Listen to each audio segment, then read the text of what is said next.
Aizawl Central Presbytery in Khawmpui voi som palina am veng not ko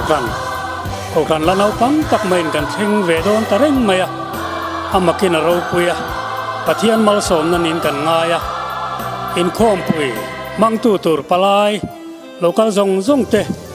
kan lo pa Isua Krista mingin in Khawmpui chabai kan lo buk chewani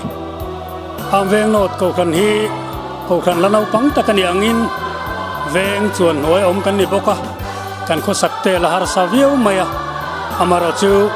kan thei to pin kan lo in buat saya kan in buat sai na anga hian palai ten ngai dam na ril rupuin in Khawmpui hi ti sa le tharau lama